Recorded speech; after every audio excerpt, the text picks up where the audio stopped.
વિપક્ષ નેતા રાહુલ ગાંધી આવશે ગુજરાત। 26 જુલાઈના રોજ આણંદ આવશે રાહુલ ગાંધી। ગુજરાત પ્રદેશ કોંગ્રેસ પ્રમુખ અમિત ચાવડાએ આપી માહિતી। જિલ્લા કોંગ્રેસના નવનિયુક્ત પ્રમુખોની યોજાશે તાલીમ શિબિર। 26 થી 28 જુલાઈ સુધી ચાલશે તાલીમ શિબિર।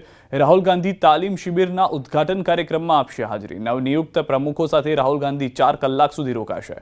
તો તાલીમ શિબિર બાદ રાહુલ ગાંધી જશે જીટોડિયા। રાહુલ ગાંધી દૂધ સંઘોના સભાસદો સાથે કરશે સંવાદ। આણંદના જીટોડિયાના બંધન પાર્ટી પ્લોટ ખાતે કરશે વાતચીત। દૂધ સંઘોમાં ઉઠતી ભ્રષ્ટાચારની ફરિયાદો અંગે કરશે ચર્ચા। જિલ્લા કોંગ્રેસ સમિતિના પ્રમુખની 3 દિવસની પ્રશિક્ષણ શિબિરનું આયોજન કરવામાં આવ્યું છે।